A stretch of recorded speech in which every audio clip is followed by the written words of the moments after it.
여러분 안녕하세요. 최악의 정권과 맞서 싸우는 제일 멋진 여자 우리들이 만났습니다. 4월의 봄 12번째 회의를 시작하겠습니다. 4월의 봄 너무 이름 정말 잘 지었고요. 잔인한 4월이 아닌 따뜻한 4월이 되기를 저희가 희망하면서 오늘도 한번 힘차게 얘기를 해보겠습니다. 특히 오늘은요. 솔직한 민낯을 한번 우리끼리 한번 보여주는 것으로 저희가 한번 오늘 컨셉을 잡아봤습니다. 자, 오늘도 멋지게 외모 변신을 해주신 머리도 조금 자르시고 염색도 새로 하신 최민희 의원님. 네, 안녕하세요. 최민희입니다. 저는 숱이 많고 머리가 빨리 자라가지고 야한 생각 많이 했나 봐요. 자랑하는 거예요 지금. 그러니까. 청춘이다. 그거. 네, 어쨌든 그래서 이렇게 머리가 더부룩해져가지고 이렇게 잘하셨어요. 선거운동 하다가 네. 보이는 미장원 가서 잘라요. 그래서 이건 호평에서 잘랐어요. 지난번에는 예뻐요. 화도에서 잘랐어요. 젊어 보이고 훨씬 뭔가 좀 힘이 느껴집니다. 제가 너무 힘이 들어갔다고 다들. 아니에요. 전혀 그렇지 않고요. 보니까 뭐가 힘이 들어갔다고요? 좋아요. 머리에? 아니 인간 자체가. 왜 미니인데? 미니인데 왜 그러지? 이해가 안 되네. 좀 가만히 계세요, 좀. 피곤해요. 너무너무 이 독특한 매력을 뿜뿜 뿜어내는 우리 또 김현 언론특보님. 네, 안녕하세요. 김현입니다. 오늘 한 분이 안 계신데 되게 허전하네요. 네. 전현희 의원이 오늘 아침에 새벽에 저희가 아이템 정하는 탈방에 네.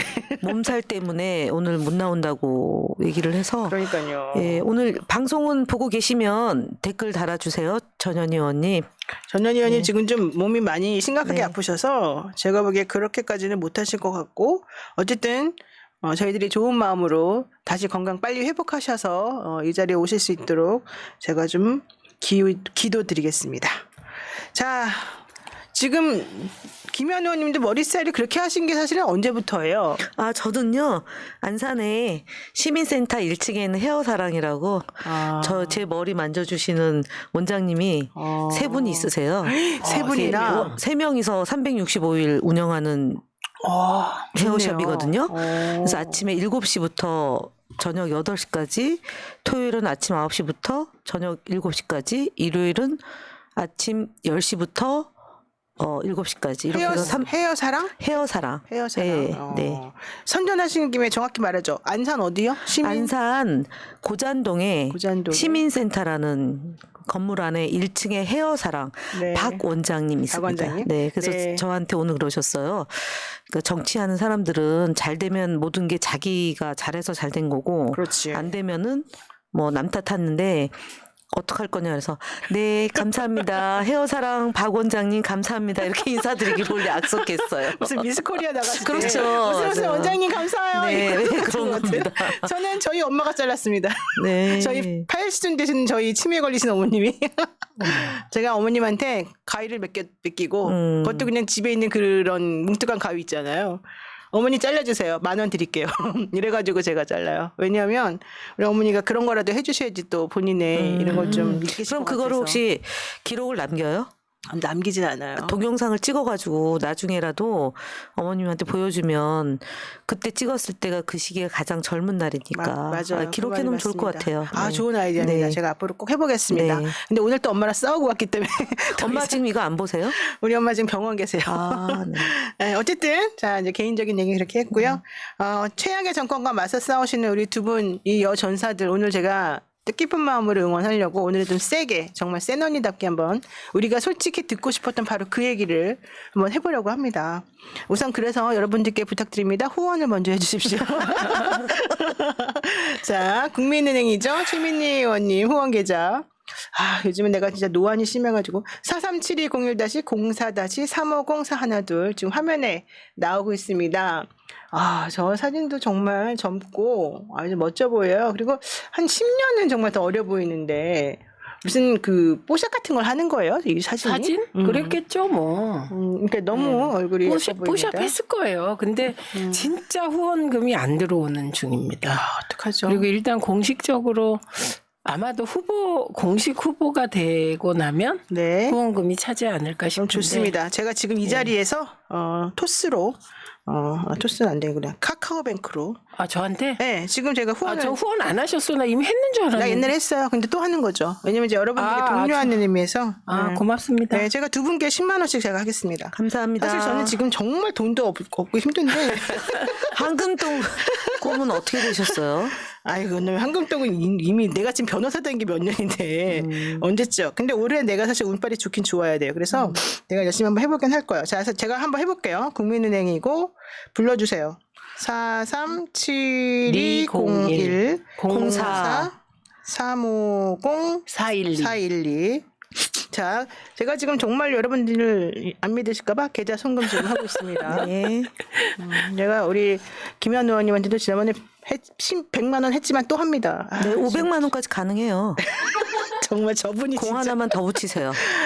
제가 돈이 없다고요. 우리 지금 병원비 될 것도 힘들어 죽겠구만. 일단 제가 보냈습니다. 자, 제가 지문으로 합니다, 여러분. 지문으로 하는 거. 네. 301 0339 8551 남양주시 갑선님 이렇게 나오네요. 네. 네. 갑선님. 남양주시 갑선님에게 10만 원을 보냈어요. 나옵니다. 확인했고요. 그다음에 또 제가 두 번째 김현. 정말 김현 언니 돈 너무 많이 들어요. 저 언니는 그래도 해드려야죠. 301 0339 네. 8551 네. 81. 알겠습니다. 번호는 진짜 외우기 쉬워요. 맞아요. 자, 여기도 또 계좌 송금 이렇게 해서 너무 제가 진짜 그러면은 눈물을 머금고 합니다. 제가 그 현장을 찍겠습니다.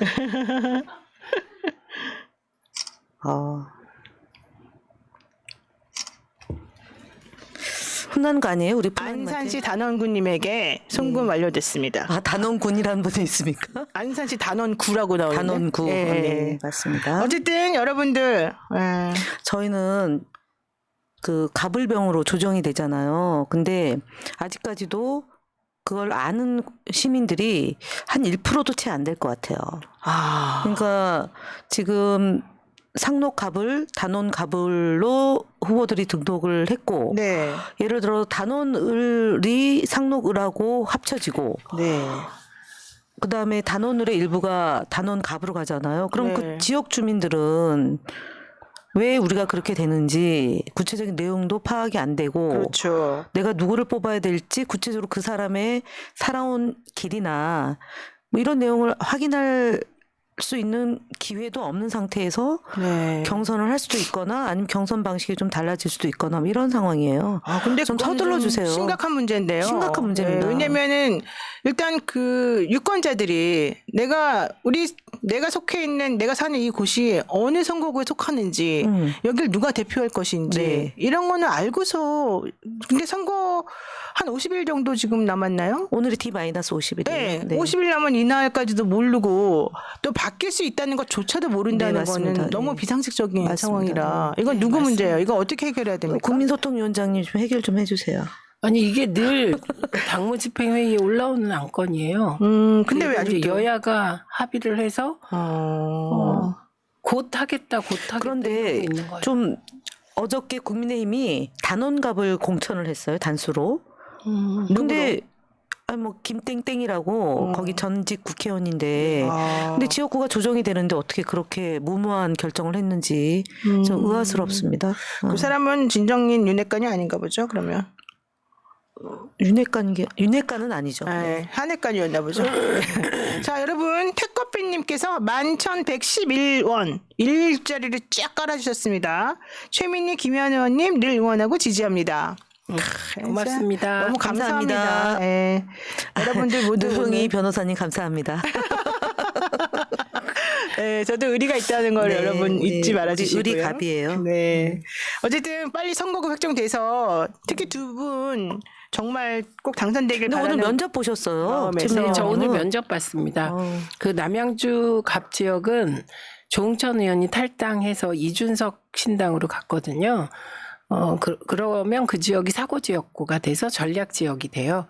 근데 이제 그 전략 지역을 대상으로 여론조사를 해서 지금 있는 후보들의 경쟁력이 높아서 일반 지역구로 갔습니다. 아, 네, 그래서 너무 다행이네요. 그래서 일반 지역구로 가서 오늘 면접을 봤습니다. 면접은 뭐 물어봐요? 그러면 일반 여론이 높으면 그러면 일반으로 바뀌는 거예요? 왜냐하면 사고 지역구는 일단 네. 당에서 전략 지역구로 하면 그 지역에 이제 후보들이 뛰고 있는 지역은 후보들의 경쟁력 조사를 해요. 상대 후보랑. 그렇죠. 예. 그래서 근데 당에서 저는 이런 얘기 해도 되나요? 저희 지난 수요일인가 목요일에 제가 단원을 김남국 의원이 불출마 선언을 해서 제가 그 지역에 후보 등록을 했단 말이에요. 근데 거긴 탈당한 지역이기 때문에 전략 지역으로 됐는데 그렇죠. 단원갑에서 여론조사가 돌렸어요. 단원갑을. 김현 김현 의원을 의원이 저를 넣어서. 왜? 그러니까 몇 명을 아니요. 지금 현재 있는 국회의원하고 저하고 그다음에 국회의원하고 국민의힘 후보하고 저하고 국민의힘 후보하고 이렇게. 경쟁력 조사요. 그게. 예, 경쟁력 예, 조사. 예, 예. 일단 잠깐만 얘기 좀 정리해 볼게요. 네. 최민희 의원님 오늘 면접 잘 보셨어요? 그 면접이 길지 않아요. 뭘 물어봐요 거기서? 이 얘기해도 되나요? 아, 그럼- 이미 근데 지났으니까 그거는 다 달라요. 사람마다. 지난번에 뭐 누구는 어땠다더라 이런 얘기를 해가지고 그 왜 박모 의원과 정모 전 의원이 면접 보고 나와서 박모 의원이 그 면접 봤을 때 내용을 브리핑을 하고 언프를 하고 정모 전 의원이 당하고 뭐 이런 내용이 오고 가서 그런 건 아니잖아요. 근데 정봉주 의원 말하는 거잖아요. 뭐 그렇게 복잡하게 그런 건 말해요. 아니고 그냥 일반적인 거예요. 네. 그러니까 예를 들면 누구나 궁금한 거.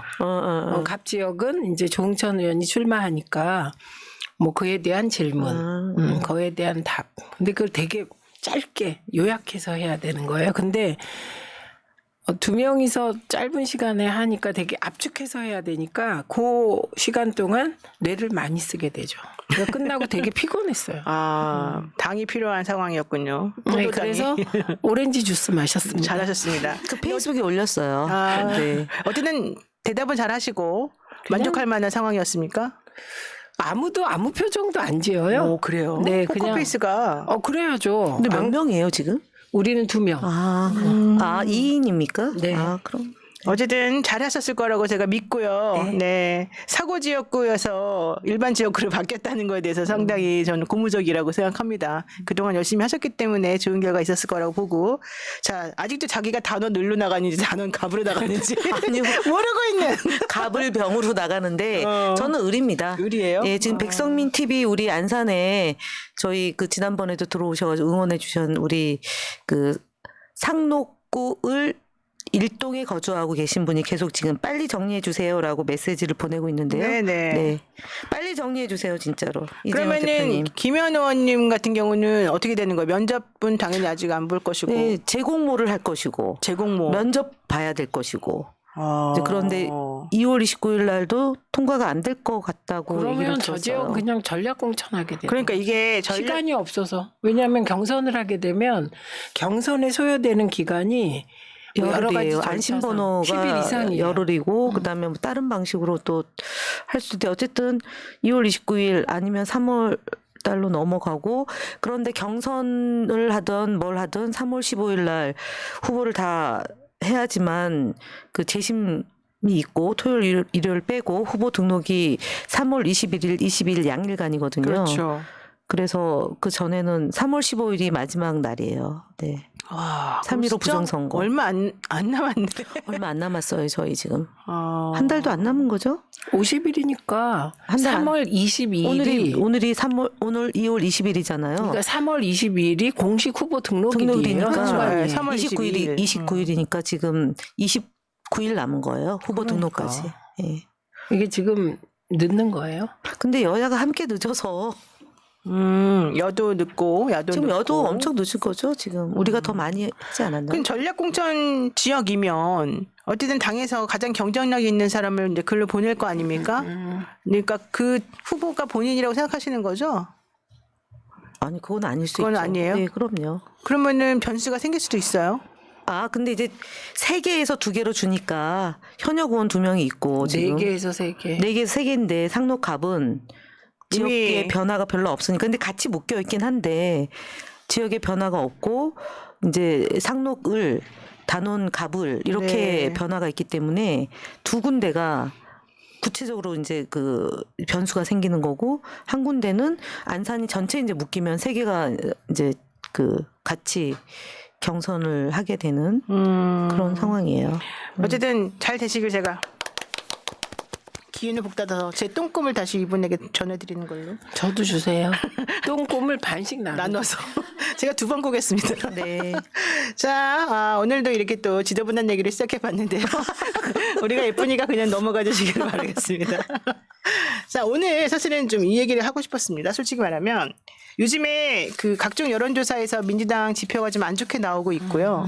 사실은 저희 오늘 뉴스토마토에서 그 여론조사한 결과도 상당히 좀 안 좋게 나왔었습니다. 그래서 많은 분들이 이거 보수 가표집이냐, 토마토가 넘어갔느냐, 니네 미친 거 아니냐, 막 별별 얘기들 다 하셨는데 사실은 이제 그런 것도 있겠습니다만, 물론 보수 가표집도 있었을 거라고 저는 봅니다만, 또 그럼에도 불구하고 지금 공천이 시끄럽다 그러면서 또 이제 자꾸 뭐 친명이냐 친문이냐 막 싸우고 탈당한다 그러면서 또 이런저런 얘기하고 이러니까 솔직히 저는 그런 시끄러운 얘기들을 듣기 싫어하시는 분들의 심리도 조금 반영이 된 게 아닌가 생각이 좀 들었어요. 그런데 오늘 또 특별히 김영진 부의장님부터 시작해서 많은 분들이 나는 기분 나쁘다. 나는 왜 이렇게 취급받아야 되는지 모르겠다. 이런 얘기를 하시면서 사실은 김영주 부의장 사선이신 네, 나 김영진으로 들었어요. 그분을 필두로 그런 많은 분들이 그 이후에 박용진 의원 나 하위 10%다 모멸감을 느꼈으나 나는 이 얘기를 꼭 하고 싶다 뭐 이런 얘기까지 지금 쭉쭉쭉 나오고 급기야는 이재명 대표가 페이스북에다가 모든 책임은 내 책임이다. 이러면서 또 그런 글을 올리게끔 지금 된 상황이거든요. 그래서 그 얘기를 한번 제가 좀 여쭤보려고. 우선 좀 아까 여론조사 얘기에서 네. 뭐 전반적으로 지표가 안 좋으면 안 좋은 상황이 있는데 네. 그 지표를 제가 지난주 거랑 조금 비교해서 말씀해 주십시오. 비교해 보니까 지난주에 중도층의 국민의힘 지지율이 31.8% 중도에서 네. 그다음에 민주당이 45.6%였어요. 중도에서? 예. 이게 지난주에. 어느 여론조사예요? 지난주도 우리 거? 예. 그다음에 보수층의 국민의힘이 66.9%, 네. 민주당이 18.9%였어요. 그리고 진보층에서 국민의힘 지지율이 14.7%, 민주당이 71.1%였어요. 네.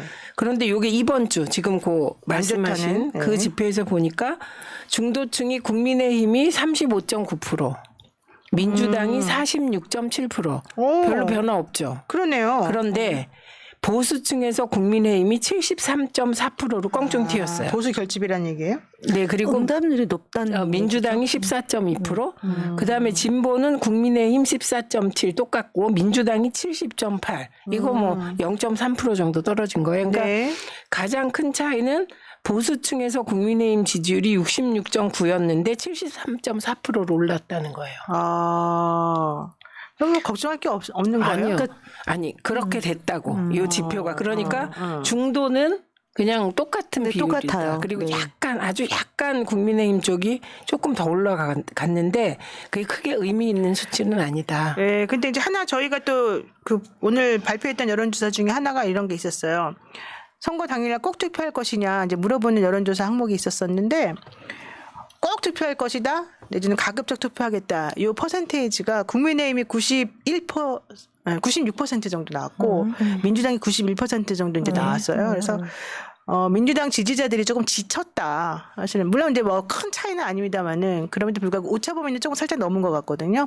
그래서 제가 봤을 때는 좀 민주당 지지자들이 우리가 이렇게 열심히 너희들을 위해서 지지해주고 얘기해줌에도 불구하고 아직까지 정리가 안 되니까 좀 신경질 난다, 속상하다 이런 또 표시도 좀 하고 있는 건 아닌가. 그게요. 좀 같은 소재 가지고 너무 질질 끄는 경향이 없잖아 있죠.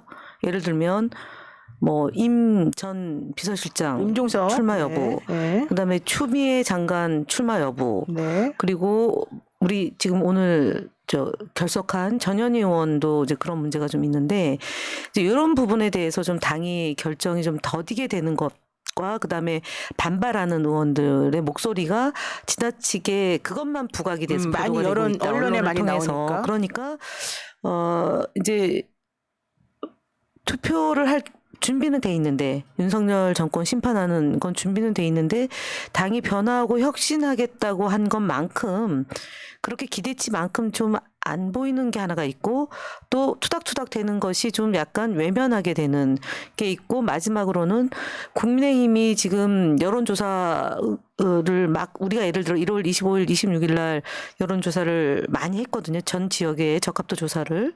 근데 그에 버금가게 지금 국민의힘도 하고 있고 그래서 특히 이제 영남권이나 이런 쪽에 대기하고 있는 많은 그 지지자들이 있다는 네. 것이고 그것이 토요일, 일요일에 집중되다 보니까 보수나 중도의 이제 가표집이 또 하나 발생되고 있다라는 거고 마지막으로는 소위 대통령 소재가 사라지고 있죠. 그러면서 다른 소재가 그 전체 언론을 장식하고 있죠. 지금 이제 의사들 싸움이 이제 주로 다뤄지다 보니까 그게 이제 좀 희석되는 것 같아요. 그래서 전체적으로 우리는 갈등이 지난주에도 우리가 그런 얘기를 많이 했잖아요. 왜 민주당은 자꾸 갈등하고 분열되는 것만 네. 나오냐. 이제 그런 거고 그다음에 국민의힘은 상대적으로 우리가 만약에 단수공천을 저렇게 줬으면 2012년도에 그렇게 했거든요. 유리한 지역에 단수공천으로 죄다 한 50개를 먼저 하니까 난리가 났었어요. 그래서 결국 그것 때문에 한 10석에서 15석이 이제 날라갔어요. 날라갔는데 국민의힘은 단수공천을 주는 거를 박수를 치거든요, 언론이. 예, 그런 점이 우리에게는 대단히 좀 지형이 안 좋다. 불편한 진실인데 감안하고 우리는 해야 되는 거죠. 우리는 뭐 기울어진 운동장이고 특히 야당이기 때문에 여당의 경우는 공천을 주지 않더라도 네. 다른 당근을 줄 수 있는 구조인 반면에 야당은 그게 없기 때문에 경쟁에서 이기는 구조로 갈 수밖에 없고 그 과정에 이제 이러저러한 잡음이 있는데 이 정도 잡음은 감수하고 감내하고 가는 건데 네. 그 뒤에 이제 또 주제가 다뤄지니까 그 뒤에 더 얘기를 하겠습니다. 알겠습니다. 네. 그 와중에 박종희님께서 최민희 의원님, 김현 의원님 소액이지만 두 분께 후원금 보냈습니다. 화이팅 하세요. 고맙습니다. 근데 가장 근본적으로는 네. 국민의힘과 민주당이 국회의원 숫자가 차이가 많이 나요. 그렇죠. 50명 나잖아요. 그러니까 민주당에서 그 현역 의원 컷오프가 더 많아질 테고 그러면 파열음이 날 가능성이 높겠죠. 높죠. 예, 네. 그리고 사실은 의대 정원 늘리는 거는 그거는 문재인 정부도 하려고 그랬어요. 맞아요. 그런데 그때 코로나 때문에 못한 게 아니고 이거를 좀 정확히 정리할 필요가 있을 것 같은데 그거 매 400명씩 몇 년에 걸쳐서 늘리자. 그래서 네. 그게 타협 중이었는데 코로나가 그때 심했잖아요. 그러면 의사들이 반대를 무릅쓰고 밀어붙여라 이럴 상황이 아니었어요. 그때는. 그러니까 코로나를 해결하는데 맞서 싸우는데 사실 의사들의 협조가 절대적으로 필요했잖아요.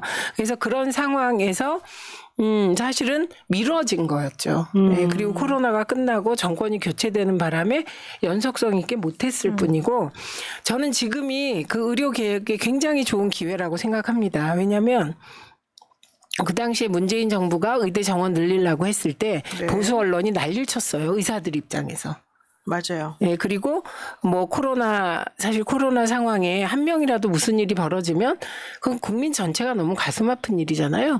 그랬는데 지금은 조중동을 비롯하여 그러니까 조중동이 반대 안 하니까. 아이고 참네. 예, 그러니까 이게 되게 좋은 조건이다. 우리나라는 정말 조중동의 나라군요. 아니, 그럼 나라라고는 할 수 없죠. 이걸 좀 긍정적으로 봤으면 좋겠다. 지금 이런 말씀을 드리는 거예요. 아유, 적기다. 너무 착하다. 착한 거 아니에요. 의료개혁은 필요해요. 필요한데 민주정부가 하려 그러면 이런저런 딴지를 걸던 언론들이 보수정부가 하니까 하라 그러니까 편을 들어주니까 이때 해야 되는 거예요. 마치 김영삼 대통령이 하나회 해체하고 금융실명제를 밀어붙였듯이 그럴 상황입니다. 근데 문제는 어디에 있냐. 저는 그 2,000명의 근거가 뭔지 모르겠다는 거예요. 그건 아무도 몰라. 아무도 몰라. 그냥 그러니까 대통령 맘이에요. 그래서 근데 왜 누구 또 마음? 대통령 맘. 2,000명도 부족한 실정이라는 주장도 있어요. 그러니까 저는 이거를 정말 합리적인 대안을 만들어서 정치권이 논의해서 이번에는 했으면 좋겠고 다만 우리가 그 의료 개혁이 힘들다고 해서 의사들과 타협하지 않고 밀어붙이는 건 안 되는 거잖아요. 민주사회니까. 그래서 절차를 지켜야 돼요. 네, 그래서 이건 빨리 했으면 좋겠어요. 국회가. 협의체를 만들어서. 네. 내일이라도요. 네, 내일이라도 했으면 좋겠어요. 네. 저는. 네. 어쨌든 오늘 아까 좀 전에 나온 뉴스는 그 전공의들 6,000명 정도가 사표 내는 것으로 그리고 실질적으로 낸 사람이 1,600명 정도다 뭐 이런 뉴스도 나오던데 그러면서도 계속 정부하고 소통 창구를 열어놓겠다 이제 이런 입장인 것으로 보입니다. 계속해서 나온 뉴스 중에 하나는 이것입니다. 문재인 정부 때와 지금 의사들에게서 달라진 건 뭐냐? 윤석열 하나뿐이다. 이런 얘기가 사실은 있어요. 조중동. 네. 윤석열 대통령, 그러니까 물론 조중동이 이제 태도를 바꿨죠. 윤석열 대통령이 추진하니까. 그러니까 의사들도 대통령이 윤석열이면 결국은 윤석열 마음대로 할 것이다.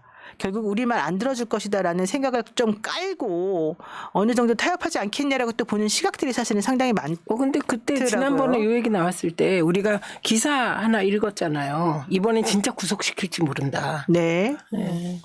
그래서 진짜 지금도 그 의사 면허 뭐 한두 명 지금 또 간당간당하게 좀 위협하는 용으로 좀 쓰고 있다는 얘기 들렸는데 어쨌든 중요한 건 실제 대의가 무엇인지 정확히 올바른 가치가 무엇인지 우리 바보도 아닌 이상은 다 압니다. 그런데 대통령이 누구냐에 따라서 똑같은 내지는 더 오히려 주먹구구식으로 좀 더 근거 없이 하는 그런 것들에 대해서 그냥 네가 힘이 세니까 내가 말해도 안 들어줄 거니까 그냥 우리는 포기하고 네 말에 따를게.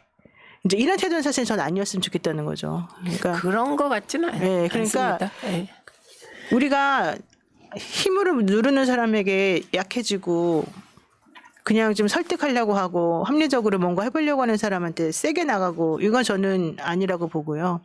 그 지금 의사들이 내세우는 명분은 또 사실은 그건 또 아니긴 아닙니다. 예, 우선 2,000명을 갑자기 증원했을 때, 근데 저는 목련꽃 피면 김포가 서울된다는 말이나 2,000명을 누리겠다는 말이 어떤 면에서 일맥상통한다고 봐요.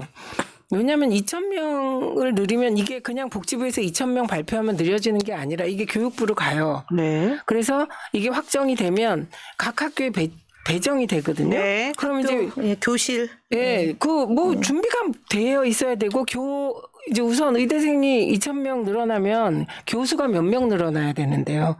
그런 인프라가 없는데 무조건 2,000명 정해놓고 거기에 맞추는 게 특히 교수가 하루아침에 뚝딱 만들어지는 게 아니잖아요. 그렇죠. 예, 그래서 조금 내실 있게 빨리 좀 해결할 수 있는 분들이 예, 좀 같이 나섰으면 좋겠다 이런 생각인 거죠. 알겠습니다. 어쨌든 그 사이에 대통령 지지율이 조금 올랐어요. 이렇게 네. 막 투닥투닥 하니까 대통령의 소위 말하는 국정 운영에 실패한 것이 기사가 안 되니까 좀 그런 것 같고 앞서 우리가 그 뉴스토마토에서 여론조사한 거 잠깐 얘기했는데 KBS는 또 그렇지 않은 거 나왔고 네, 그다음에 네. 여론조사 것도 그렇지 않은 걸로 나왔다. 네. 단 한 번도 민주당의 지지율이 역전된 건 없다. 이제 이런 네. 것이 이제 어제 오는 상황인 것 같아요. 그리고요, 네. 더 중요한 건 이제 어쨌든 그렇다 하더라도 어쨌든 공천하는 과정 중에서 민주당이 이런 얘기 나올 수밖에 없는 구조라는 걸 모두 인식을 하고 네.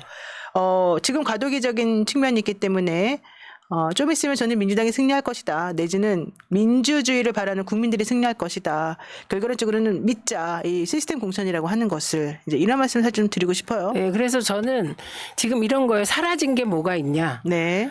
독일 방문하려다가 갑자기 취소한 거. 그렇죠. 이건 어마어마하게 큰 일이에요. 근데 이거를 언론이 제대로 보도하지 않으니까 이게 사실 중심 이슈여야 돼요. 근데 네. 그게 그렇게 다뤄지지 않는 카이스트. 거. 예, 카이스트 입틀막 아, 사지 연행 사건.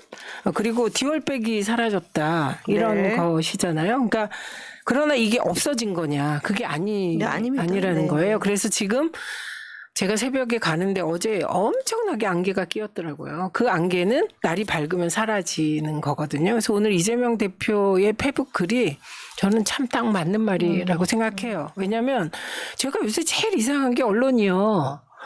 보통 현역 의원 몇 프로 컷오프 시키냐를 가지고 개혁 공천이다 아니다 이렇게 얘기를 하지 않았습니까? 네. 박수 쳤죠. 네, 그런데 네. 민주당이 현역 컷오프하면 엉뚱한 논리로 예, 욕을 친명 하는 거예요. 비명. 네. 그리고 어제까지 친명적 행보를 보인 분이 오늘은 비명으로 바뀌고 이런 갑자기? 거죠. 네. 그래서 속지 마시라. 지금 민주당은 총선을 치르는데 보통은 여야 대결이라고 하지만 언론과의 대결 중입니다. 민주당은. 네. 예, 그래서 우리 시민들의 집단 지성으로 허위 왜곡 보도는 이게 허위 왜곡이다라고 볼 수 있는 그런 해안이 있었으면 좋겠습니다. 이 상황에서 이재명 대표 페이스북에 올라온 글을 조금 발췌해서 말씀을 잠깐 드리면 안타까움을 아쉬운 마음을 전할 길이 없어서 담벼락에 얘기하는 심정으로 글을 적습니다. 민주당은 시스템으로 움직이는 정당입니다. 선출직 평가에서 사감이나 친소관계가 작동하는 것은 불가능합니다. 원칙과 평가 기준에 따라 10수명의 심사위원 평가, 국민여론, 동료평가, 당원평가 여론 등으로 종합결과가 도출됩니다. 혁신공천은 피할 수 없는 말 그대로 가죽을 벗기는 아픈 과정입니다. 모두가 영원히 함께 가면 좋겠지만 떡잎이 져야 새순이 자라고 첫 가지가 다음 가지에 양보해야 큰 나무가 되는 것이 자연의 이치입니다. 누구도 겪고 싶지 않지만 반드시 견뎌내야 하는 정치인들의 운명이기도 합니다. 이 틈을 헤집고 들어오는 이관계를 경계하는 것도 중요합니다.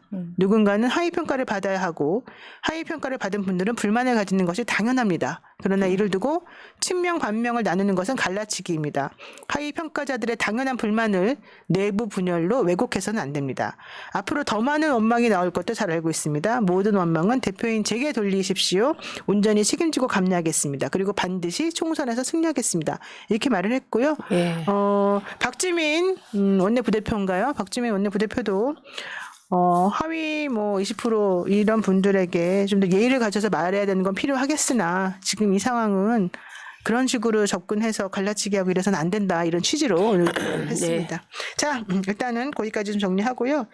일단 오늘 근데 좀 오늘은 조금 사실 아픈 날일 수도 있는 것이 보세요. 이수진 의원, 또 윤영찬 의원, 홍영표 의원, 박용진 의원, 김영주 의원 이런 분들이 다 그냥 짝짝짝짝 서로 약속이라도 한 듯이 사실은 이제 이 하위평가 이 공천 관련해 가지고 말들을 조금 사실은 시작했어요. 홍영표 의원이나 이수진 의원도 들어갔나요? 이수진 의원은 그 얘기 나오진 않았으나 여론조사 때문에 본인 지역구의 여론조사 돌아간 거에 대한 불만을 토로하면서 이재명 사당이냐 물러나라 네네, 이런 건 네. 어제 나온 거고 네. 그다음에 김영주 의원도 사실은 어저께 반발한 거고 네. 박용진 의원이 이제 오늘 얘기한 반발한 오늘 거고 박용진, 윤영찬 의원. 네, 반발한 건데 하위 10% 통보받았다. 난 재심 신청할 거다. 나는 모멸감을 느끼지만 탈당은 안 하겠다. 이런 얘기했어요. 제가 궁금한 거는 네. 이제 이게 묻는다는 개념이 아니라 사실은 이 하위 20%를 2016년도 김종인 비대위원장 시절에 컷오프를 시켰었거든요. 근데 사실 그때 이제 국민의 당이 만들어진 거잖아요.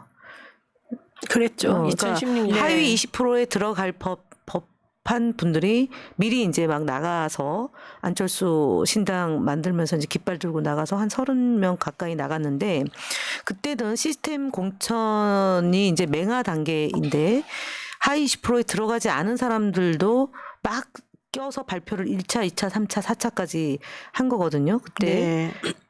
그러고 이제 재심에서 대안이 없는 지역의 경우는 수용해서 출마해서 국회의장까지 된 케이스도 있고 네.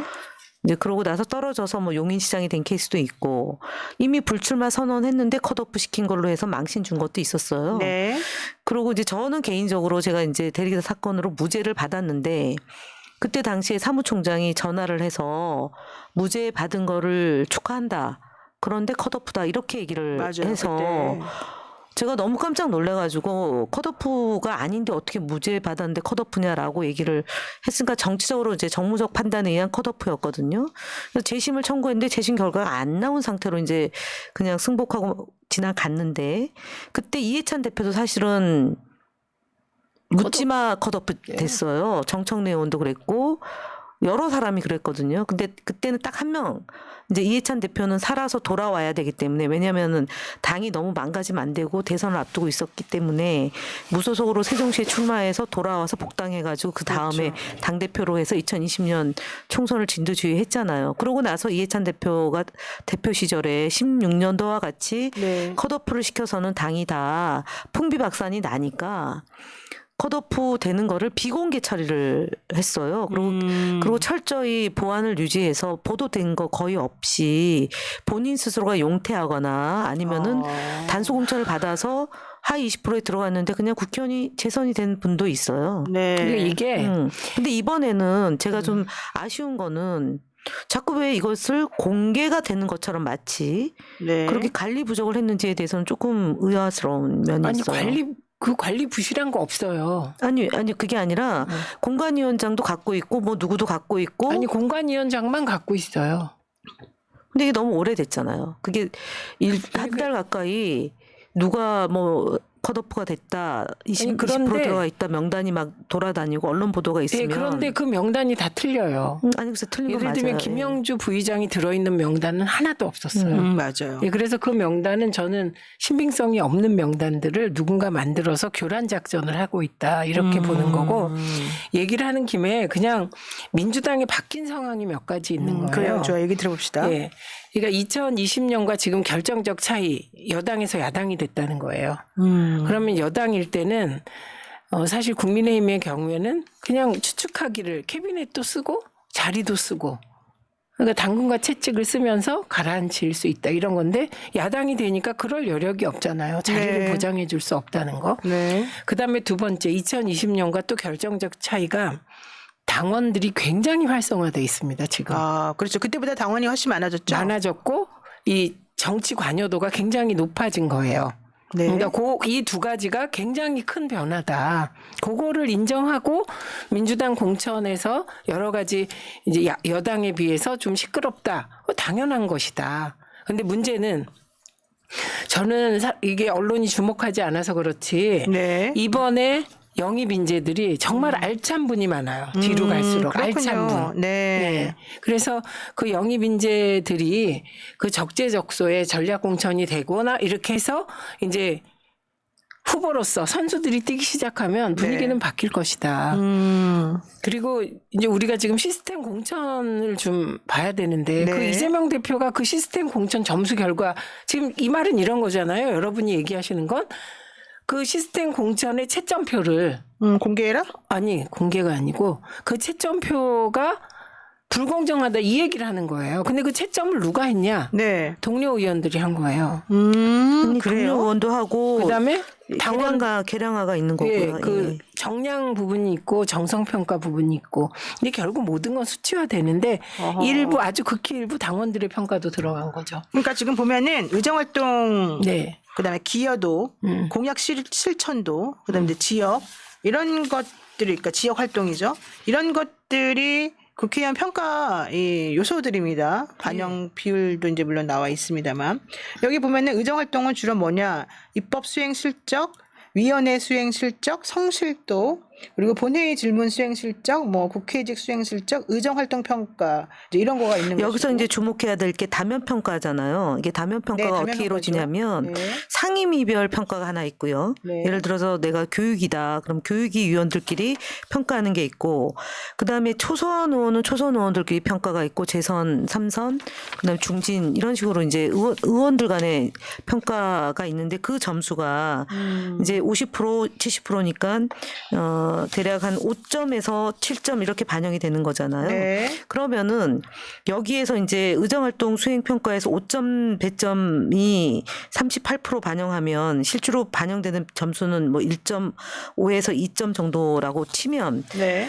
그게 이거에 의해서 좌우된다라고 보기는 힘들거든요. 그러니까 그래서 예를 들어서 뭐 친명은 하위 20%에 안 들어가 있고 나머지 네. 비명 반명이냐라고 항변하는 것이 논리적으로 설득력이 없다. 그거는 그야말로 본인들이 평가를 마치 좌지우지할 수 있는 것처럼 그 친명이다 반명이다라는 걸로 보는데 이 문제로 놓고 보면은 1점 2점이기 때문에 큰 차이는 없다는 거고 네. 절대적으로 이것이 이제 반영되면 제가 볼 때는 지역활동 수행평가 그다음에 그 이제 이건데 지금 이제 예를 들어서 전직 장관이나 국회직을 갖고 있는 분들 같은 경우는 마지막에 이 지역 활동을 적극적으로 할 수 없었던 건 있겠죠. 그럼 나머지 걸로 상쇄가 되는 거거든요. 그래서 이게 의도성을 갖고 누구를 어떻게 하려고 뭘 했다라고 보기는 어려울 거고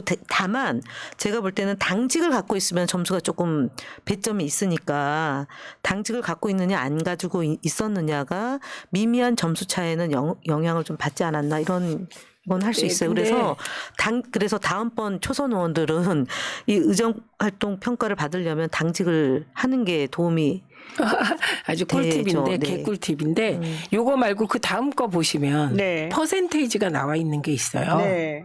예. 그러니까 반영 비율 말씀. 네, 반영 비율. 네. 그런데 우선 전제는 오늘 제가 이렇게 주워 들은 얘기가 점수 차가 크지 않다. 그렇죠.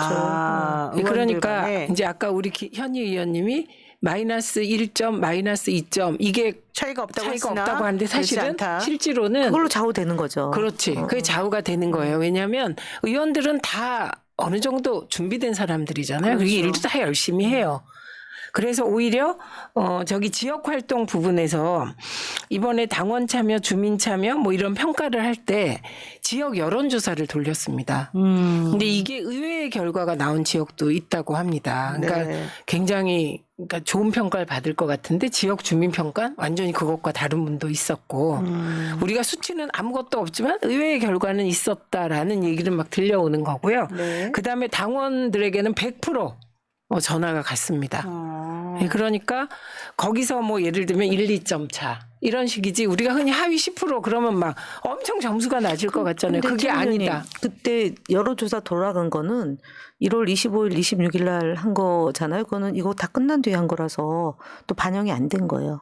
이거는 하위 20% 이거는 아니 그 이번에 한 단면평가 거는 그게 아니에요. 그거 이제 면접 전에 이제 한 거고요. 그렇지. 요거는 면접하기 전에. 11월 이전에 이미 다 정리가 된 거기 때문에 사실 그러면 뭐 친명이니 비명이니 뭐 이재명 사당원이 이런 말은 안 그래서 맞는 이게 말이라는 거죠. 언제 언제가 것까지냐면은 어. 마지막 국정감사 전에 정리가 맞아요. 됐어요. 그래서 이건 다 수치로 나와 있는 거라서 건드릴 수 없는 거겠네요. 아니 그래서- 그러니까 그게 어. 예전에 요 지역 여기 보시면 여기 구체적인 세부 항목에 보시면 권리당원 50%, 일반 국민 80%로 네. 이미 그 당시에 이게 끝난 일이라는 거죠. 그래서 그 이후에 사건 사고에 연루되신 분들이 여기를 피해갔다.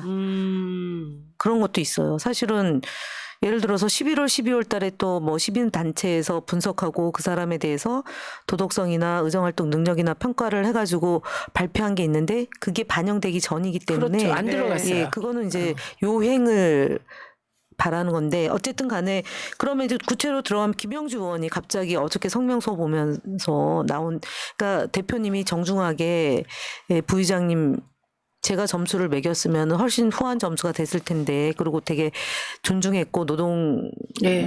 운동 출신이기 때문에 그런 아픔을 겪는 거에 대해서 마음 아픈 표현을 썼잖아요. 그렇죠. 근데 이재명 대표는 사실은 좀 억울한 면이 없잖아 있죠. 근데 지금 당대표이기 때문에 하위 20%에 연루된 동료 의원들이 겪을 그런 상황에 대해서 이제 위로차 말씀을 하신 건데 네. 저는 좀 아쉬운 게 김영주 의원이 2000년도에 당에 영입돼서 들어오셨고 그러고 2008년도에 이제 초선 그다음 12년 16년, 20년까지 해서 이제 사선 국회의원이고 국회 여성 부의장이잖아요. 몇 명 안 네. 되는 분 중에 하나인데 이거를 이렇게 반명이고 뭐 비명이다. 그러고 동의할 수 없다. 그리고 영등포 당원들과 뭐 시민들의 생각과 다르다. 그래서 이거를 그래서 탈당한다. 이렇게 얘기를 하시는 걸 보고 좀 그건 아니다.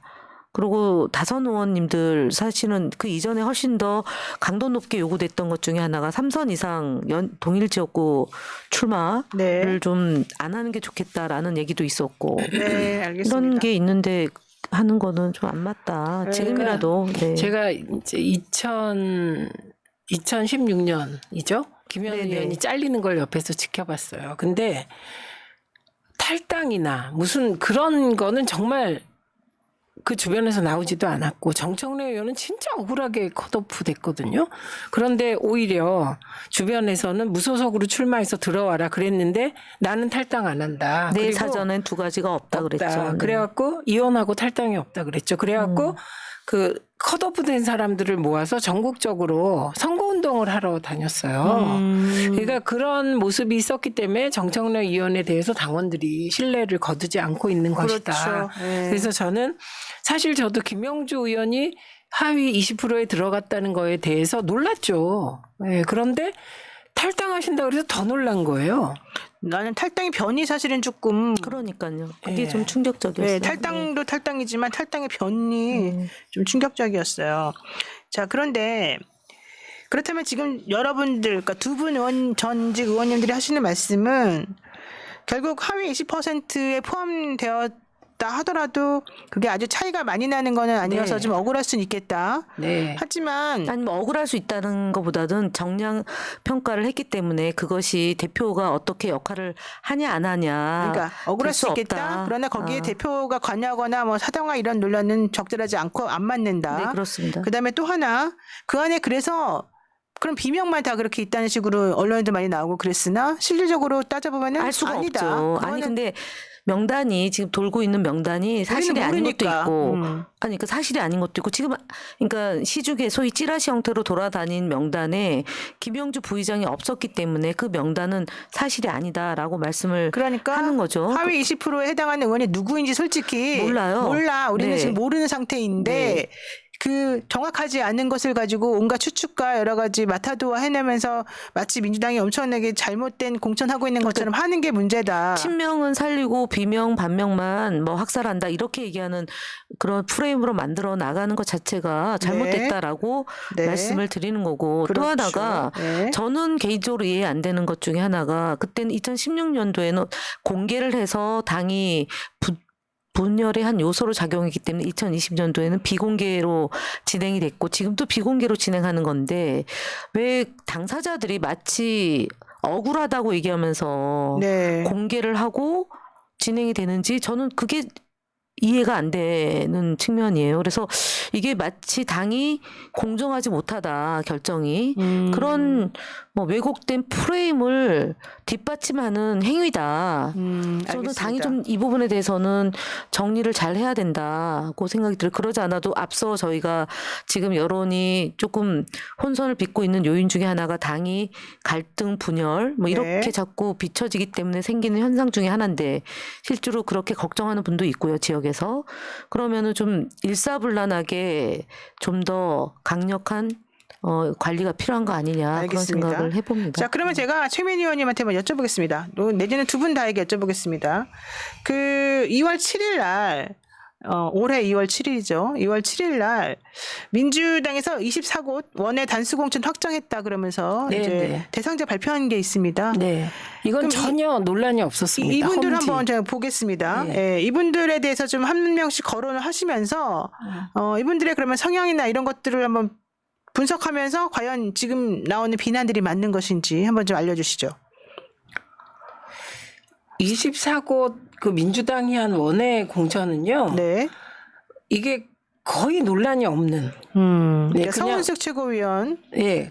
거기도 부산이기 부산 때문에. 진구갑. 예. 네. 그래서 뭐 예를 들면 좋은 곳을 누구를 한 게 아니라 네. 전혀 논란이 없었습니다. 이거 네. 언론도 아무 말이 없었어요. 네. 이게 자랑 공천이라는 거죠. 사실 이건 구체적으로 보더라도. 그다음에 이제 저 언론이 평가를 안 하는 거 중요한 네. 거. 네. 예, 지금 궁금한 건 현역 의원 단수 공천 누구 했냐 이거 네, 아닙니까? 그거예요, 맞아요. 예, 그래서 고민정 예, 지금까지 10명을 단수 공천했고 10명. 14개 선거구 경선 결정했는데요. 그 네. 단수 공천 받은 분들 이름 불러드릴게요. 네, 한번 해보세요. 네. 서울 서초구을 홍익표 친낙입니다. 친낙. 예, 네. 서울 광진구을 고민정 친문입니다. 네. 부산 사하구갑 최인호 친문입니다. 음. 강원 원주시일 송기현 의원님. 송기현, 이분은 친정세균계였어요. 박강원 대표 때 네, 박강원 수석 대표. 부대표 네. 가결 때문에 책임지고 물러난 분이죠. 아니, 그런데 그러니까 이분은 친정세균계다. 예, 친정세균계였고 옛날에는 제가 알기로는 지금- 친전해철계죠. 솔직히 말하면. 네. 박광원 의원하고 가깝고요. 아니 전해철 의원하고 친하죠. 그다음에 네. 경남 김해시 갑의 민홍철 의원. 네. 이분 역시 굳이 분류하자면 친문이고 비명입니다. 비명. 예. 네. 지금까지 다 비명이네요. 예, 그다음에 솔직히. 경남 김해시을 김종호 의원 친문 핵심이고요. 예, 예. 경남 양산시을 김두관 의원 뭐 다 아시는 바와 같이 예. 동생이 지금 어느 당에 갔다고 동생이 국민의힘에 위성정당 가지 않았어요? 이준석 네. 같죠. 이준석 당 예, 가셨어요? 예. 아, 예. 예, 그다음에 부산 연제구 이성문 마찬가지고요. 네. 경기 포천 가평 박윤국 이분은 완전 보수적인 분이세요. 누구요? 군 출신이세요. 아 박윤구. 예, 지난번에 시장 하셨던 분이니까 이분은 네. 뭐 아니 그분은 시장했기 때문에 예 그리고 친문이죠. 경쟁이 없어요. 예. 네. 굳이 따지자면 2018년에 문재인 대통령 그 높은 지지율로 네. 지자체 선거를 열심히 하신 압승할 분이에요. 때 아니, 그때 이분이 시장하셨어요. 포천시장 그리고 말씀하시는 굉장히 열심히 하고 인격적으로도 훌륭한 분. 네. 그리고요. 그다음에 경남 창원시 의창구 김지수 이분은 이번에 뭐 모르죠. 단수겠죠. 네. 단수 다 했어요. 그래서 이제 현역 의원의 지역구도 경선을 원칙으로 하는데 네. 공천 적합도 조사에서 1, 2위 간의 격차가 여론조사에서 크다. 네. 20% 이상 차이 나면 단수 공천하는 거예요. 예, 그리고 그다음에 경선 지역 보면 되겠는데요. 네, 지금. 경선 지역 보시면 또 네. 확연히 드러나요. 어떻게 됩니까? 양천구 갑.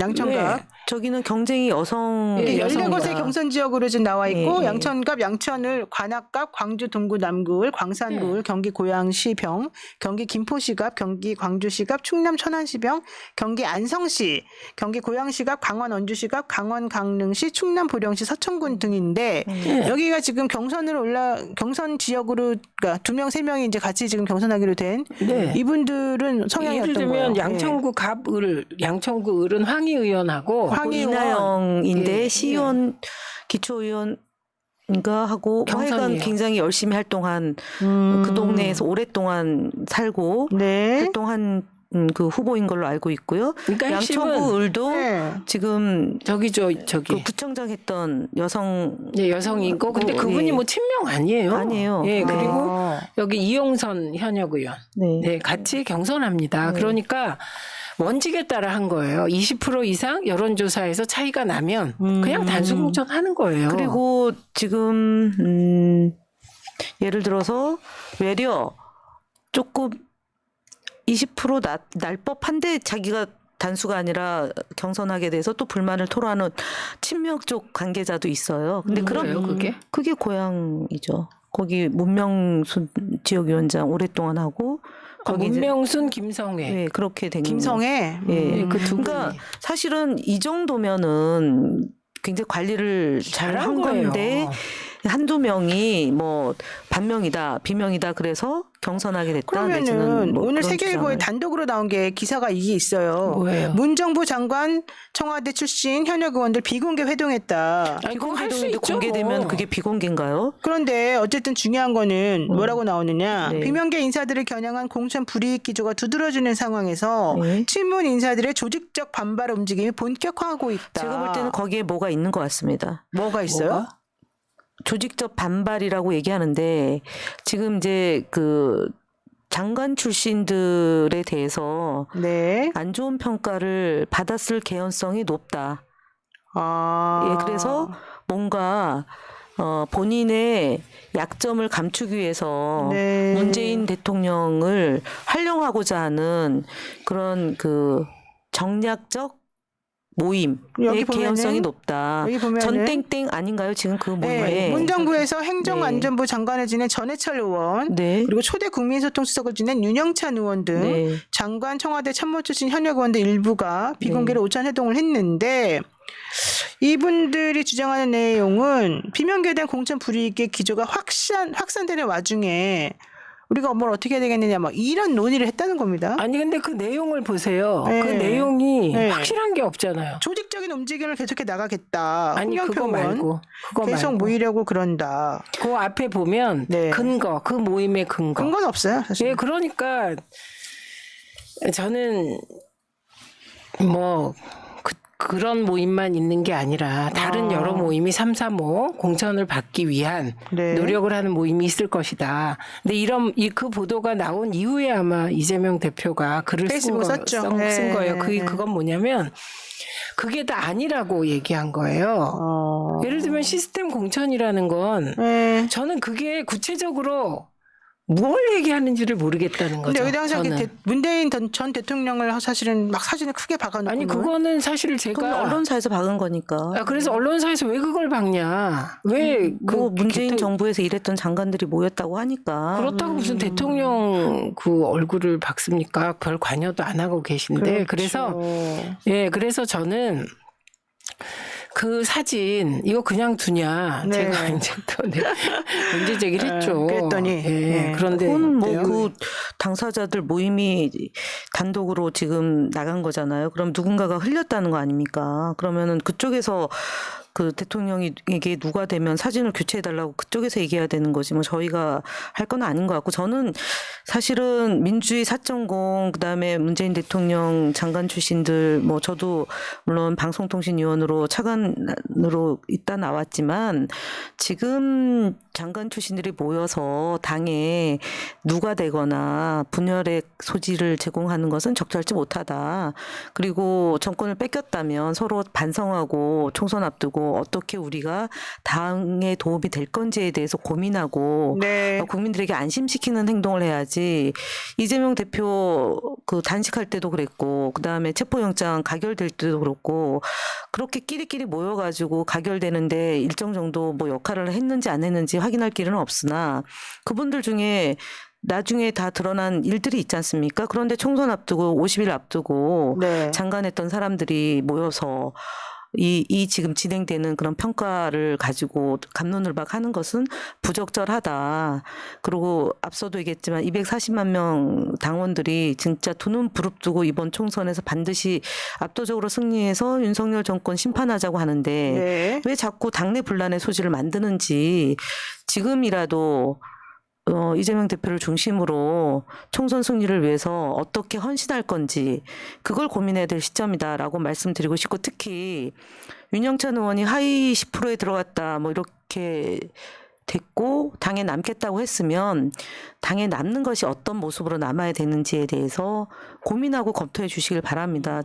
정말 제가 우리 여기서는 적어도 당내 문제를 가급적 안 다루고 개별 의원들에 대해서 평가하고 이런 것을 절제하고 특히 이제 국민소통위원장을 맡고 계시니까 이전의 모습하고 되게 다르게 그 말씀을 많이 하셔서 봉합하려고 하는데 네. 저는 지금 이 하위 평가에 대해서 스스로 자기가 하위 평가 10%에 들어갔고 이 결정이 잘못된 것이다라고 얘기하기 전에 스스로 되돌아봐야 된다고 생각합니다. 네. 네, 저는 그렇습니다. 그리고 윤정찬 의원은 솔직히 어디 나가려고 그러다가 30분 직전에 안 나가겠다 당에 남으신 분이잖아요. 그리고 네. 본인이 언론사 출신이고 특히 청와대 대변인 홍보수석 영입 인사 아닙니까? 그러면 당에 한번 큰 은혜를 받은 분들은 어떻게 내가 그 은혜 갚은 것을 베풀 건가를 고민해야 될 시점이지 자꾸 이렇게 갈등해서 보수 언론의 제목 장사하게끔 하는 행위 네. 하면 안 된다고 저는 생각합니다. 알겠습니다. 네, 윤복자님께서 민주국가에 오신 것을 환영합니다라고 보내주셨고요. 박현탁님, 우리 또 김현 의원님 그렇게 좋아하시는 박현탁님께서 또 오늘은 5만 원밖에 안 후원해 쏘시네요. 지난주에는 10만 원인데. 듣고 계신가요? 자, 어쨌든 예, 모두 감사드리고요. 얘기를 한번 좀 주제를 바꿔보겠습니다. 오늘 우리 썸네일에 나와 있는 얘기죠. 탈당도 하기 전에 분당한 이준석, 이낙연 이 두 대표에 대한 얘기를 안 할 수가 없습니다. 근데 잠깐만 여기 박필규라는 필명 갖고 계신 분들이 계속 공격을 하고 있는데 이분 좀 누군데요? 어떻게 좀 삼가해달라고 얘기를 좀 해야 될 것 같아요. 계속 뭐라고 반복적으로 글을 쓰고 계셔요. 뭐라고 저에 대해서. 아, 그래요? 네네. 그런 것도 언제 다 보세요? 저 보고 있죠. 네. 뭐 저한테도 이거는- 뭐라고 한 사람이 있습니다. 제가 어느 동네 산다 그러면서 뭐라고 한 사람들이 있는데. 아니 이거는 좀 그 댓글 관리를 좀 해주시기 바랍니다. 네. 많은 분들이 불편해하니까요. 네, 잘 실시간으로 5,600명이 들어와서 보고 있는데 네. 그러면 안 되죠. 자, 민주진영은 가난하기 때문에 좀 받아들이세요라고 KCJ님께서 5만 원 하셔도 그냥 받아들이세요 이런 네. 거 같아요. 네, 모두 감사드리고요. 어쨌든 지금 민주당 얘기도 했습니다만 이제는 이준석 대표와 이낙연 전 대표 간의 이런 다툼도 한번 얘기를 해봐야 되겠습니다. 사실 많은 분들이 그럴 줄 알았다. 그렇죠. 내 그럴 줄 알았다. 이 얘기 외에 할 게 없고 그다음에 이게 사실 지난번에 제가 김용남 정책위 의장께 앞으로 그 현역 의원들이 가지고 있는 프리미엄, 뭐 텃세 이런 걸 뼈저리게 느끼게 되실 거다. 그 의원 해보신 분이 왜 그러냐 이런 얘기 한 적이 있어요. 아, 예, 그리고 이준석 그 대표의 결정적인 지금 말하자면 잘 모르는 게 뭐냐면 국회의원을 안 해봤다는 거예요. 누구요? 이준석? 이준석.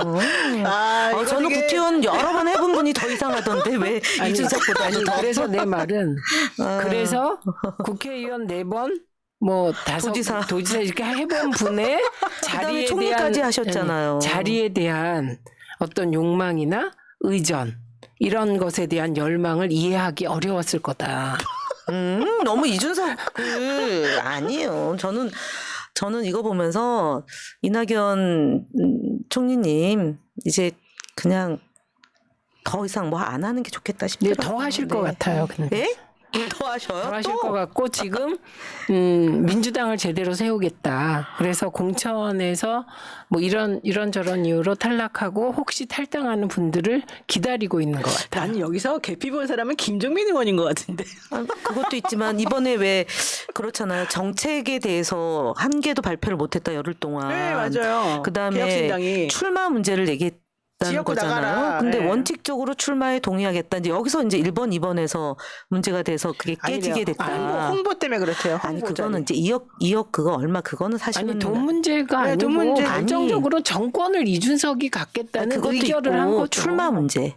이준석 대표 입장에서는 출마를 하라고 그랬는데 원칙적 출마에 동의한다. 그래서 원칙적이라는 단어가 들어갔기 때문에 그거는 명료하지 않다. 그런 말을 붙일 이유가 없다. 오늘 라디오에 이낙연 나와서 대표는 얘기를 하더라고요. 출마 안 한다는 안 거 할 아니에요? 거예요. 아니 이낙연 그러니까 대표는. 출마하라는 거잖아요 지금. 근데 그 이준석 출마- 대표 근데 입장에서는. 그거 하나 때문에 그건 아닌 것 아니 같은데. 근데 여러 가지가 있는데 음. 어쨌든 그런데 제가 볼 때는 말 그대로 김종민 의원도 그렇지만 거기서 조응천 의원하고 이원욱 의원은 부동의해서 4대 2가 돼가지고 이원욱은 아니, 거기서 찬성했어요. 아니 그러니까 4대 2가 최고위원은 돼가지고 아니에요. 알아요. 네. 아니 4대 2가 돼가지고 네. 그 이준석 대표 입장이 통과됐고 이 두 분의 입장이 통과가 안 됐다. 그렇죠. 그래서 뛰쳐나왔다. 뭐 고성이 오갔다. 이제 이런 건데 네 힘들 것 같아요. 아니 이거 애초에 통합하면 안 됐던 그러니까 세력이에요. 사실은 그게. 서로 욕하던 사람들끼리 또 어느 날 갑자기 예, 모여가지고 통합하면 안 되는 거고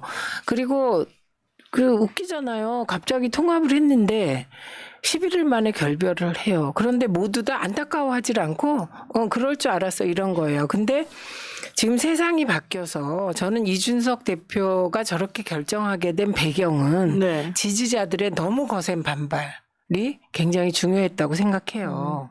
일부러 내쫓으려고 그랬던 거예요? 찢어주려고? 그건 모르겠습니다. 그런데 어쨌든 통합하고 이게 아니다 아차 했을 것 같아요. 너무 이질적이라니까. 그러니까 우리가 엄중 선생을 화면으로 보는 거하고 실제로 만나는 거하고 많은 차이가 있는데 이번에 이제 열흘 동안 경험하고 아마 굉장히 다양한 이 모습을 보고 깜짝 놀랐을 것 같아요.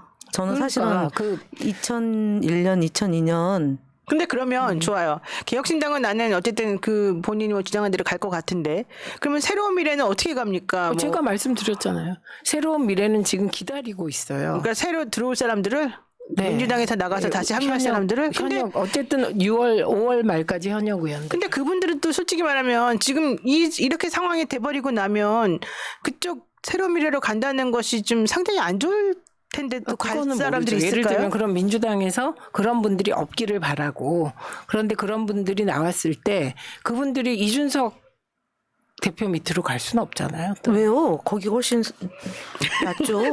아니, 출마하는데 훨씬 좋아요?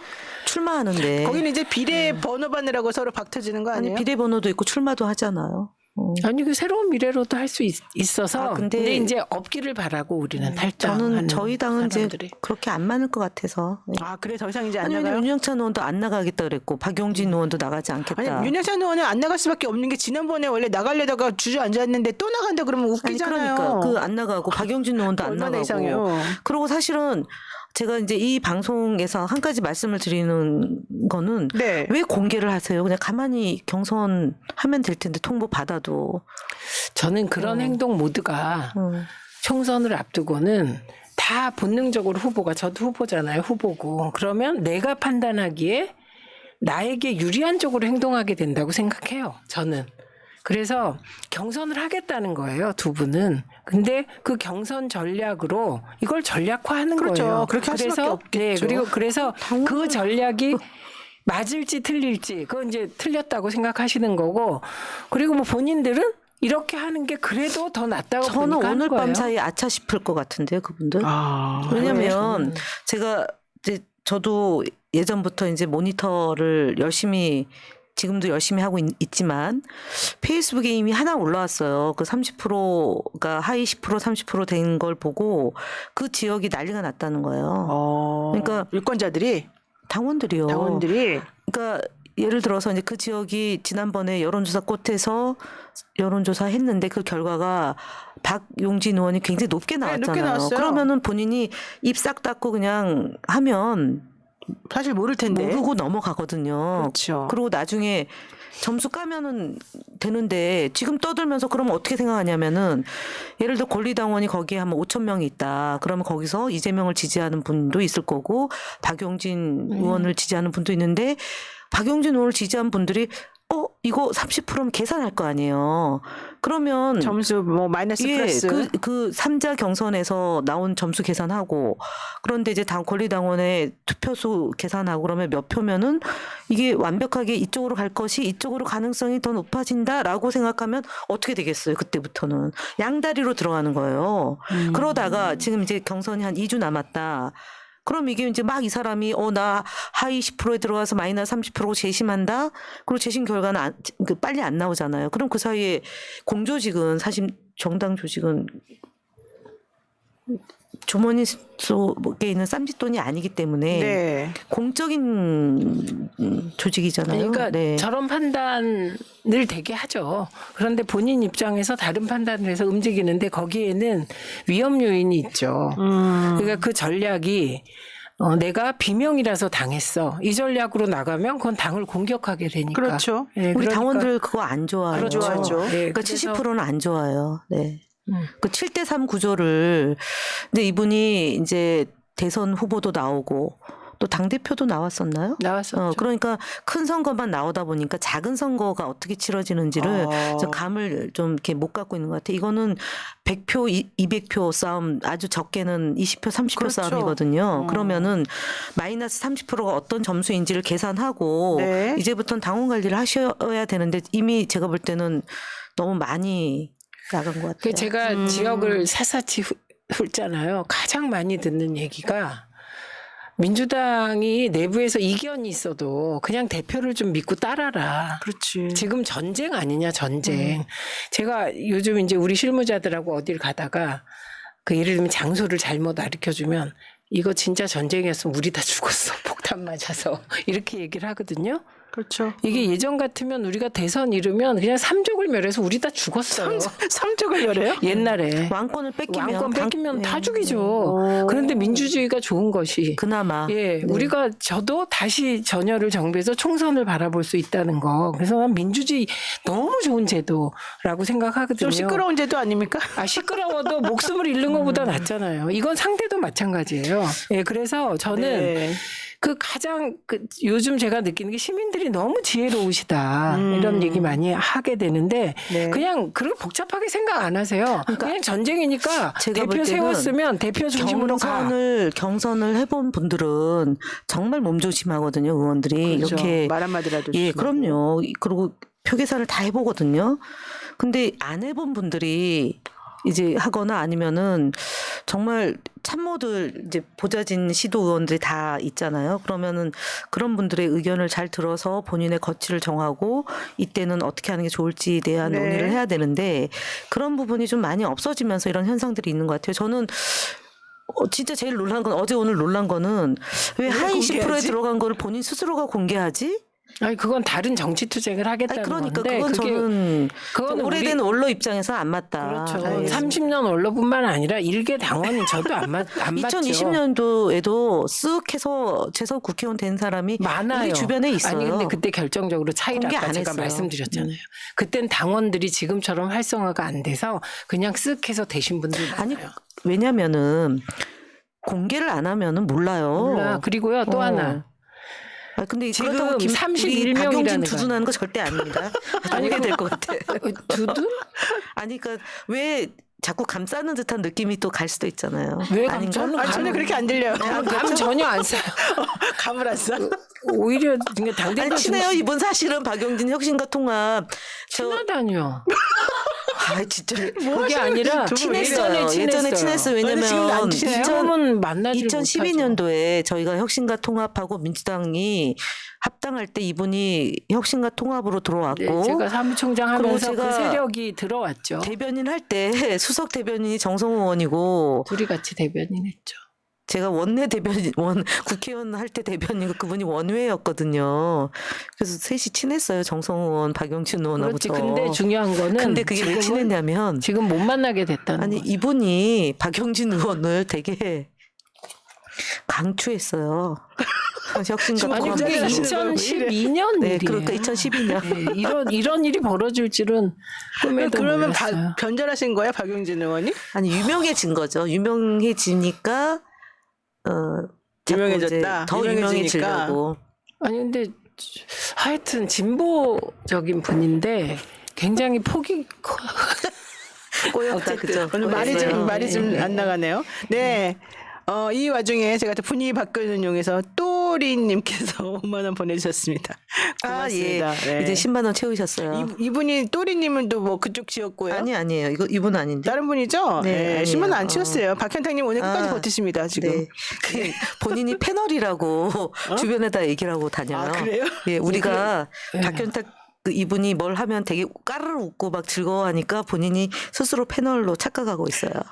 아, 네, 무슨 좋습니다. 관계 그런 착각 환영합니다. 많이 해주세요, 많이. 네, 예. 좋습니다. 그 주유소 이용은 하십니까? 아, 예, 저 이용을 이용을 잘해주셔야 되겠습니다. 네. 아, 그렇군요. 그래서 마무리하자면 네. 큰 전쟁 중에는 정말 장수를 중심으로 똘똘 뭉쳐서 적과 맞서 싸워야지 자꾸 내부에 그 총구를 돌리는 건 진짜 아니다. 맞습니다. 예, 그래서 전적으로 이게 제 동의합니다. 주장입니다. 네. 예. 네, 저도 그 말씀에 정말 동의하고요. 그렇다면 어쨌든 결론은 하나입니다. 빨리 선거구가 정해져서 빨리 좀 본선 진출자가 그러게요. 나왔으면 네, 좋겠어요. 저는 강력히 그래서 사실 원래 여야가 29일 원래 처리하기로 지금 예정돼 있는데 사실 이게 또 무산될 수도 있다 뭐 이런 우려도 아까 그런 것 우리가 같아요. 좀 워낙에 지금 많았으니까. 지역구가 네, 그 축소 그다음에 늘리고 이러는 게 이해관계가 워낙 첨예해서. 충돌하고 있어가지고요. 네. 근데 김진표 의장이 여야가 만약에 선거구 획정 합의 못하면 선관위가 알아서 한다. 선관위 안으로 한다 선관위 이건데 안으로. 그거 불가능. 김진표 의장님은 불가능? 그래서 그냥 진표예요. 뭐 지게 하려고 작정했어요. 왜 지금 불가능해요? 의장님이 왜 그러냐? 민당 출신인데 국회 가요. 안 하는 것 같다가도 마지막 데드라인 앞에서 딱 합의합니다. 그게 이렇게? 벌써 10시 11분이나 그러니까 됐어요. 끝내려고 이제. 우리가 너무 오늘 말을 네. 했군요. 오늘 우리가 너무 청기누설도 많이 하고 위험한 발언들을 많이 아 했습니다. 그랬습니까? 그랬습니까? 무슨 위험한 발언? 제가 말할 수 없습니다. 지금 박준규님께서 수도권 민주당 의원들은 치열한 경쟁을 할 수밖에 없는 공천 환경을 인지하시고 맞아요. 결과에 승복하셔야 됩니다. 정권을 교체할 때까지 묵묵히 함께 하시면 자리도 만들어질 수 있음을 알고 이재명 대표를 믿고 총선에서 압승합시다. 민주당원들은 똘똘 뭉쳐 단일 대우하며 앞으로 전진합시다. 이렇게 얘기했고요. 오늘 또 서승만 개그맨 서승만 선생님께서 박사님께서 나 민주당 비례대표로 나가겠어라고 또 국회 소통관에서 기자회견도 했잖아요. 그거는 어떻게 된 거예요? 전 모르겠습니다. 몰라요? 저는 마지막이잖아요. 오늘 마무리하는 거잖아요. 오기 전에. 오늘 우리가 마지막이에요? 아니 10시 아니에요. 11분이니까. 오늘 저 깜짝 놀랐어요. 네. 한 분을 만났는데 상록갑에 거주하고 계신 한 50대 중반 되는 여성분을 만났거든요. 새날 애청자다라고 얘기를 하셨어요. 그래서 꼭 소개해드리겠습니다 하고 왔습니다. 네. 좀 누군데요? 성함을 말씀해 성함은 주셔야죠. 모르겠어요. 그리고 사이동에 거주하는 분인데요. 이분은 다 양문석 박사 지역구예요. 요즘에 다니면 양문석 박사 지역구에 계신 분들이 많이 조우를 하거든요.